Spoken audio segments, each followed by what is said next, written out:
The Battle of the Bulge began not with tanks, but with cold, an iron, merciless cold that crept into every seam of the Ardennes the moment German artillery opened fire before dawn on December 16, 1944. Snow fell in thick, wind-driven sheets across the forests east of Elsenborn Ridge, coating rifles, boots, helmets, and the long, awkward tubes of the American M1A1 and M9 bazookas. Temperatures plunged well below -15 degrees Celsius, and in those first chaotic hours, the men of the 99th Infantry Division and scattered units of the 2nd and 9th Infantry Divisions learned a brutal truth. Winter was killing their weapons faster than the Germans were. The bazooka, normally the infantryman's last, desperate answer to German armor, fired like a dying animal. Rockets crawled out of the tube with a weak hiss instead of their usual violent roar, arcing downward in slow, humiliating curves that splashed into snowbanks long before reaching the Panzer IVs and StuGs 3s advancing through the trees. Private William Hanlon of the 394th Infantry saw his first shot sputter into the woods at barely 50 yards, far short of the 120-yard range he had trained for at Camp Maxey. Another gunner reported that his rocket flew like a tired bird, dropping just 20 feet from the muzzle. It didn't take long for the truth to spread. The cold was killing the propellant. Inside each M6A3 rocket sat a composition that needed warmth to burn at the correct rate, and in the frozen Ardennes, it thickened, slowed, and destabilized. A weapon meant to punch through 80 millimeters of armor now struggled to clear the tree line. German troops advancing behind the spearheads of the 1st SS Panzer Division quickly realized the Americans' rockets weren't performing normally. One Volksgrenadier squad leader later recalled hearing a soft pop instead of the usual cracking blast of a bazooka round and shouting to his men, "They are shooting duds." For the Americans, it felt like betrayal. The bazooka was supposed to be the equalizer, the one weapon a two-man team could carry that might stop a tank long enough for the rest of the platoon to withdraw. But on the morning of December 16, as Kampfgruppe Piper's spearheads rolled through Honsfeld and toward Krinkelt, the rocket launchers failed at the exact moment they were needed most. At a roadblock outside Lanzerath, a team from the 394th Infantry fired 3 cold rockets at a Panzer IV. All 3 dipped into the snow, harmless, short by dozens of yards. The German tank rumbled forward, its machine guns stitching the roadside ditch, and the bazooka team scrambled back through the trees, cursing the frozen rockets more than the enemy. Through the next 2 days, the problem grew worse. Batteries for the ignition system froze, wires stiffened, even the trigger grips cracked. The M6A3 rockets, meant to be sealed and reliable, were becoming inert lumps. Soldiers tried everything, rubbing rockets with bare hands, knocking ice from tubes, even warming the launchers near burning ration boxes, but nothing restored the biting force the weapon was built for. By December 18, as German armor pressed against the Elsenborn Ridge and villages like Höfen, Krinkelt, and Rocherath became swirling frozen battlegrounds, the Americans faced a terrifying reality. If the bazooka couldn't fire properly, infantry units had almost no way to stop a tank short of artillery or mines. The 99th Infantry Division, holding the northern shoulder of the Bulge almost entirely alone, understood this better than anyone. Their thin rifle companies were stretched across miles of forest, hit by some of the best units the German army could still field. And yet, in the same foxholes where men shook from cold and fear, something unexpected happened. Someone, no one knows who, made a discovery that spread faster than any official order. A corporal from the 393rd supposedly slipped a rocket under his coat to keep it from freezing, only to find later that it fired straighter and farther than any he had launched since the offensive began. A machine gunner from the 99th swore he saw another bazooka team warming rockets in their armpits. Soon, throughout the ridge, whispers spread, "Warm the rocket, it'll fly." By the night of December 19, men were tucking rockets inside their M43 jackets, cradling them under their arms, even slipping them between their shirts and long johns as they shivered in their foxholes. It was desperate, it was crude, it was unsanitary, and it worked. The Ardennes winter had taken the roar from the bazooka rockets. Now the soldiers were determined to give it back. The discovery spread the way battlefield miracles always do. Not through orders, not through doctrine, but through whispers passed from foxhole to foxhole as exhausted men clung to anything that might keep them alive. By the night of December 19th, the 99th Infantry Division's thin defensive line along Elsenborn Ridge had already repelled multiple armored probes, and each attack made the same bitter truth clearer. Cold rockets were almost useless. But warmed rockets? Those were different. Word traveled like a spark on dry tinder. In the dark woods near the twin villages of Krinkelt Rocherath, a sergeant from the 394th told a neighboring squad, "Warm the round and you'll get your range back." Near Höfen, a radio operator relayed a similar message after overhearing it on a company net. "Heat the rocket, it burns hotter." No one knew who discovered it first. No one cared. What mattered was that it worked. The M6A3 rocket's propellant, normally stable and consistent, thickened in extreme cold. Instead of generating a sharp, high-energy burn that launched the warhead with deadly velocity, it sputtered and underperformed. But when a soldier held the rocket inside his jacket for 5 to 8 minutes, the chemical reaction stabilized, the propellant warmed, and the rocket regained its proper burn rate. It was not factory science. It was battlefield survival. And soon, every bazooka team on the northern shoulder of the Bulge adopted the method as instinctively as breathing. On the morning of December 20th, with snow falling in small, stinging flakes, Corporal Edwin Haskins and Private Lloyd Burke of the 393rd crouched behind a collapsed barn wall overlooking a narrow road leading toward Krinkelt. A half-track, followed by infantry and what sounded like a StuGs 3, was approaching. Haskins pulled a rocket from its fiber tube and shoved it under his M43 jacket, pressing it against his ribs. The thing was ice cold, cold enough to burn. Burke glanced over, eyebrows raised. "You warming it or hugging it?" Haskins muttered, teeth chattering. "Trying to keep us alive." Minutes later, when the German half-track rounded the corner, treads squealing on ice, Haskins shouldered the bazooka and fired. The rocket streaked downrange in a straight, violent line, nothing like the weak arcs of the previous days. It slammed into the side armor of the half-track and tore it apart in a burst of flame and shrapnel. German infantry scattered. The StuGs 3 pulled back behind a tree line. Burke shouted over the ringing in his ears, "It worked. Christ, it actually worked." Reports like this multiplied across the ridge. Near the village of Honsfeld, another team fired a warmed rocket nearly 90 yards, a distance no German tanker expected the Americans to reach in -18-degree conditions. The round struck the frontal plate of a Panzer IV and cracked it, forcing the tank to reverse out of the kill zone. At Lossheimergraben, a two-man team from the 2nd Infantry Division used warmed rockets to disable a command half-track from Kampfgruppe Piper, halting a column long enough for American artillery to find the range and destroy the lead vehicles. The tactic was crude, desperate, and improvised, but it was also effective enough to change the tempo of small unit fights. Suddenly, German armor could not assume immunity outside 50 yards. Suddenly, every snowbank, every hedgerow, every smoking ruin might conceal a bazooka with a rocket warmed under a frightened American's armpit. German officers noticed. A captured diary from a Volksgrenadier platoon leader contained a shaken line written on December 21st. "Americans fire Panzer Abwehr rockets farther than expected in cold." Another after-action observation from the 12th SS Panzer Division complained, "Bazooka accuracy unexpectedly high despite freezing weather." That accuracy was no accident. It was the product of cold, hunger, terror, and invention. At battalion aid stations and makeshift command posts, officers began hearing the same story again and again. "Sir, warm the rocket."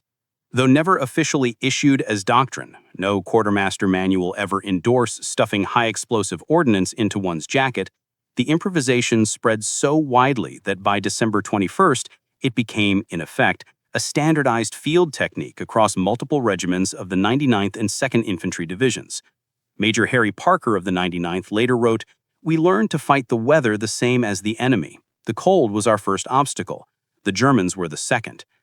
But the discovery brought new problems too. Rockets warmed too long risked moisture condensation inside the firing leads, making ignition unreliable. Soldiers learned to warm them gradually. Some tucked them under their arms. Others slipped them against their stomachs inside their wool shirts. A few placed them near small tin can fires, briefly before sliding them under their coats.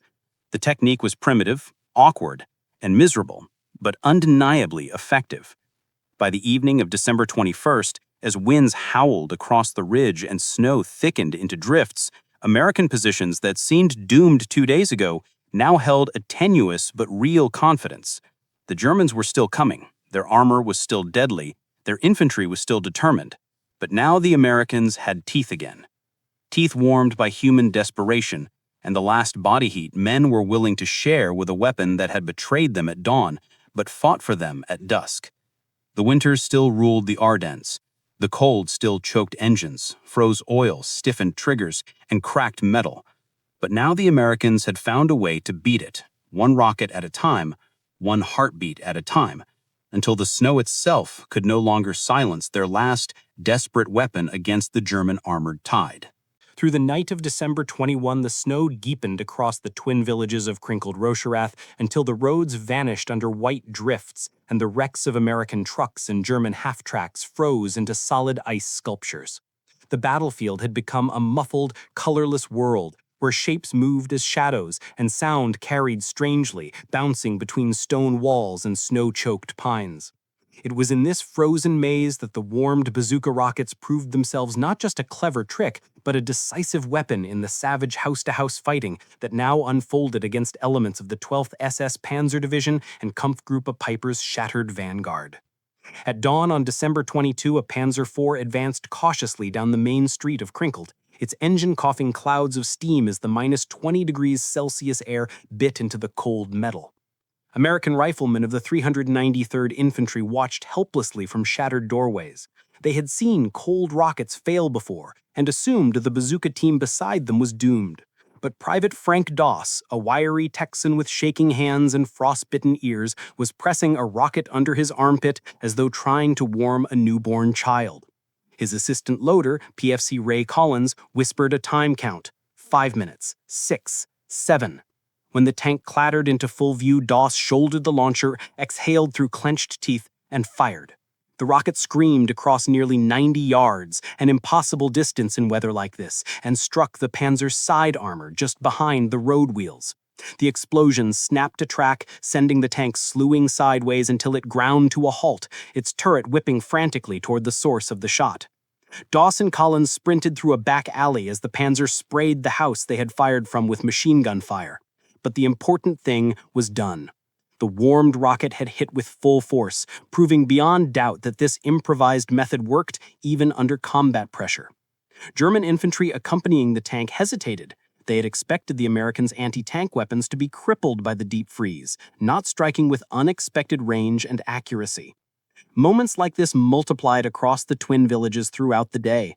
In a snowy orchard east of Rocherath, Sergeant Harold Klein and his bazooka loader hid behind a stone wall as 2 StuG 3 assault guns inched forward, probing for weak spots with their hull-mounted guns.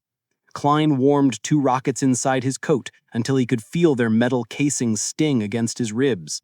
When the first StuG exposed its flank while negotiating a frozen ditch, he fired and missed high by inches. The second shot, still warm, still burning hot, hit the commander's cupola and detonated, blowing the hatches outward. The second StuG pivoted toward their position, but American riflemen and machine guns hammered it until it withdrew into the trees.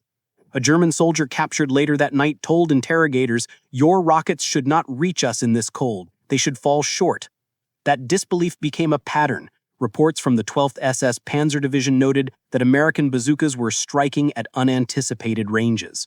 Sturmgeschütz crews accustomed to using winter conditions as protection suddenly found themselves losing vehicles in situations where the temperature should have made bazooka fire almost harmless. At the same time, the tactic created logistical chaos for American units. Rockets warmed too early lost their heat before firing. Others absorbed moisture from being pressed against damp wool uniforms, requiring men to wipe down ignition wires with bare, freezing fingers. Bazooka teams rotated rockets like cooks rotating loaves in an oven, one warming, one loaded, one ready. In some squads, soldiers shared body heat to keep rockets warm, tucking them inside blankets or sleeping bags while the gunner rotated tubes and batteries to keep them from cracking. The Ardennes was turning the infantry into inventors. By the afternoon of December 22, the Germans launched one of their fiercest assaults against the American line. Waves of Volksgrenadiers pushing through waist-deep snow, supported by armor lumbering down narrow trails where mines had already claimed several Panzers. In a blasted farmhouse on the western edge of Rocherath, an improvised four-man bazooka team, 2 gunners and 2 rocket warmers, fought like a single organism. Rockets moved from coat to launcher in a smooth, frantic rhythm. One round crippled a Panzer IV by blowing off its return roller. Another smashed into a command half-track carrying radio equipment. A third rocket, fired at nearly 100 yards, hit the glacis of a StuG 3 with enough force to crack the front plate and send the vehicle reversing into a snowbank. As darkness fell and tracer fire stitched across the sky, the German assault stalled. Meanwhile, on the south edge of Krinkelt, near the crossroads where American units were desperately trying to withdraw toward Elsenborn Ridge, a final dramatic moment unfolded. 2 warmed rockets, carried inside the inner lining of a soldier's field jacket for more than 15 minutes, were fired at a Panther that had been pounding American positions since morning. The first round struck the mantlet and failed to penetrate. The second hit the lower hull plate and detonated with a crack that echoed across the snowfields. Flames burst from the tank's engine deck as the crew bailed out into the freezing night. It was one of the only Panthers disabled by bazooka fire during the entire Ardennes campaign, and it happened because the rocket had been heated. By the end of December 23, the battered remnants of German armor withdrew from the twin villages. The defense of Krinkelt Rocherath had held. The northern shoulder of the bulge would not break. And among the many reasons, deadly American artillery, stubborn infantry, perfect use of terrain, was a tiny, desperate trick born in a foxhole, warming a rocket with the heat of a human body. In a battle defined by cold, it was heat, not firepower alone, that kept the Americans alive. By the morning of December 24, the Americans holding the northern shoulder of the bulge had learned something the Germans had not, that in a winter where steel froze, batteries died, and engines choked on ice-crusted fuel, the warmest weapon on the battlefield was the one pressed against a soldier's skin. The technique of heating bazooka rockets, at first a desperate improvisation, then a whispered rumor, was now a standard battlefield rhythm across the 99th Infantry Division, the 2nd Infantry Division, and portions of the 9th and 30th Infantry Divisions moving in to reinforce the line. No manual endorsed it, no officer wrote it into doctrine, but across Elsenborn Ridge, Malmedy's snow-choked outskirts, and the scattered forests west of Billingen, American infantry had become chemists of survival. They had found a way to turn body heat into velocity, warmth into armor-piercing force. And now, as Kampfgruppe of Piper's remaining vehicles limped northeast under constant harassment, the warmed rockets would be used not just to survive, but to strike back. Snow fell in a slow, hypnotic drift over the ridge as Christmas Eve dawned, but there was nothing peaceful about the battlefield. The Germans had thrown their strongest armor at the northern shoulder for nearly a week. Panzer IVs, Panthers, StuG 3s, and armored half-tracks carrying grenadiers who believed the Americans were on the brink of collapse. Instead, they found riflemen who refused to break and bazooka teams who fired with a range winter should have stolen from them. In the forest west of Domain Bütgenbach, Sergeant Alan Mac McGuire of the 26th Infantry, crouched with his loader behind a snowy hump of shattered earth left by an artillery crater. A self-propelled gun, likely a StuG 3, was creeping along a tree-lined path, its low-slung profile nearly invisible in the whiteout. McGuire pressed a rocket beneath his coat, letting the metal bite into his stomach. His loader, Private Henry Knoll, kept the launcher aimed, breath rising in crystal puffs. When the StuG exposed its flank, McGuire loaded the warmed round and fired. The rocket streaked across the clearing with such ferocity that Knoll muttered, "Damn, that one screamed." It struck the StuG's right sponson with a burst of flame. The German vehicle slewed sideways and stopped dead in the snow. In the hours that followed, stories accumulated like spent casings. A 3-man team from the 30th Infantry Division fired 2 warmed rockets at a command half-track carrying officers from the 1st SS Panzer Division. Both rockets hit, destroying the vehicle in a shower of white-hot shrapnel. Near Billingen, a bazooka team fired at a reconnaissance vehicle at nearly 120 yards, far beyond expected winter range. When interrogated later, a captured German sergeant asked, "How do your rockets fly in this cold?" The Americans simply shrugged. They had no technical explanation to give, only a practical one. "We warm them." But the warming tactic created challenges that only soldiers in the field could solve. Moisture from sweat condensed on metal, threatening to short the ignition. Some men wrapped rockets in spare socks or pieces of wool from torn blankets. Others built tiny fires shielded under their coats, risking burns, singed uniforms, or accidental ignition.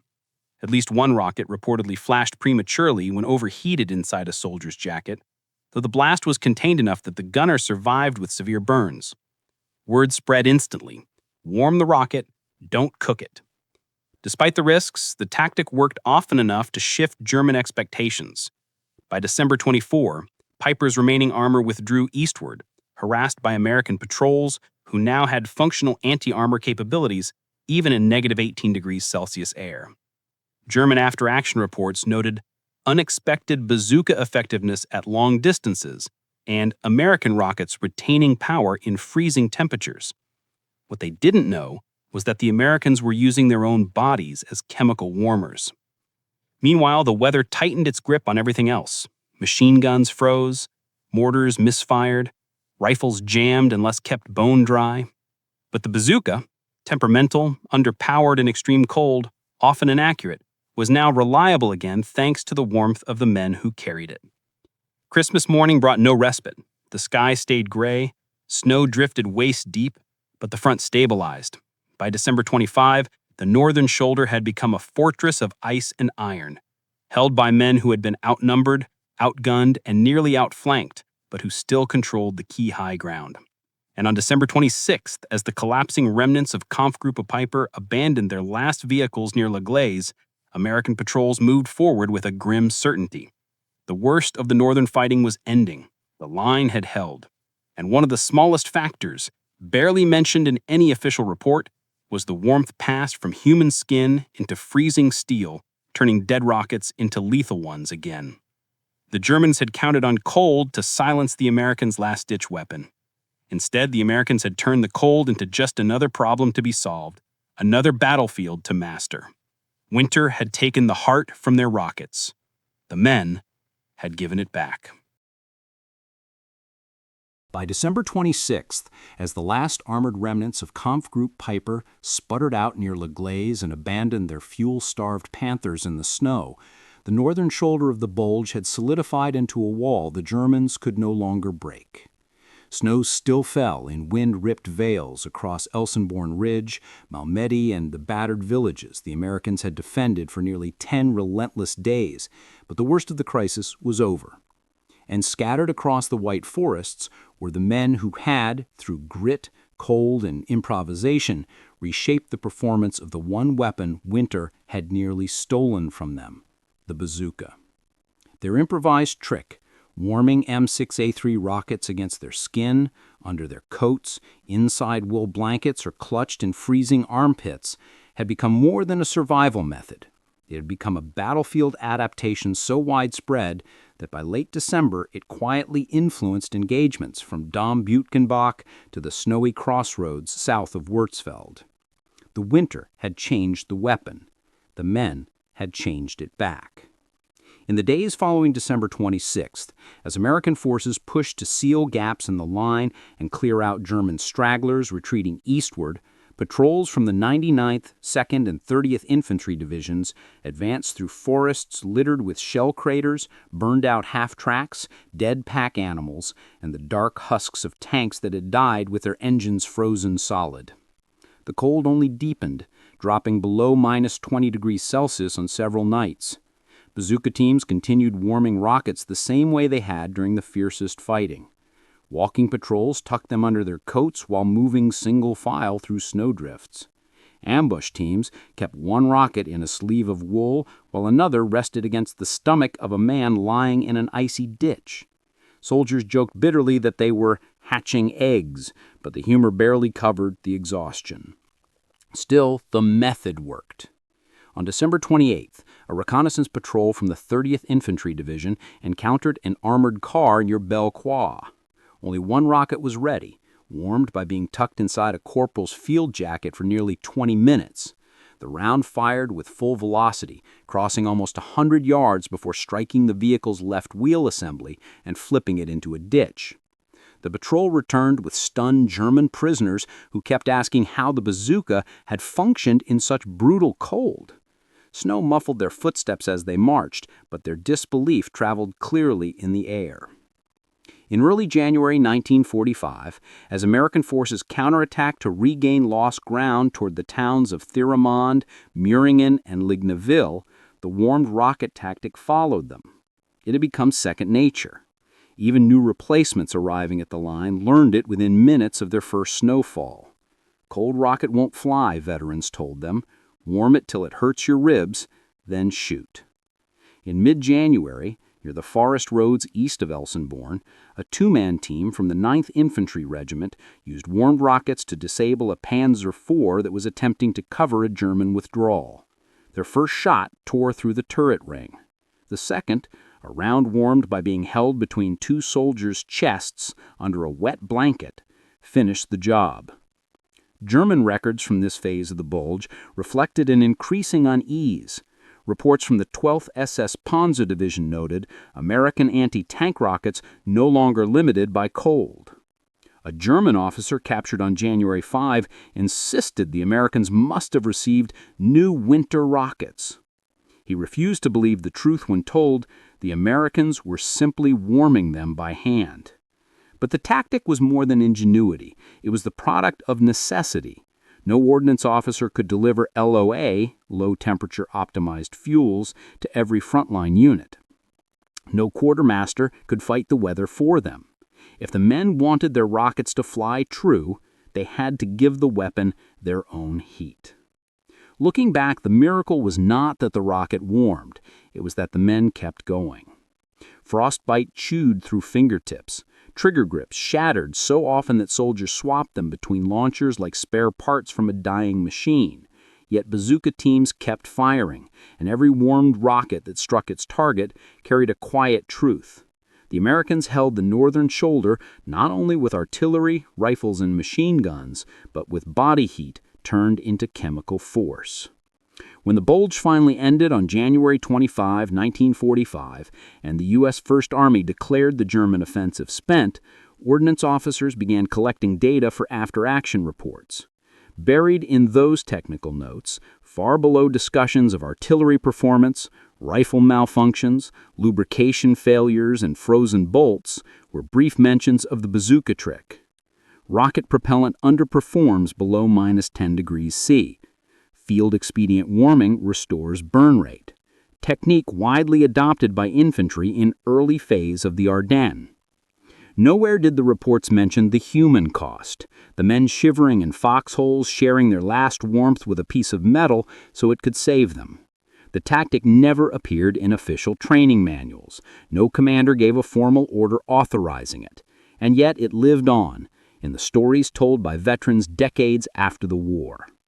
Men from the 99th, 2nd, and 30th Divisions recalled pressing rockets under their coats, feeling the sting of cold metal, hearing the sharper hiss when a warmed round fired, and watching it streak toward a tank that winter should have protected.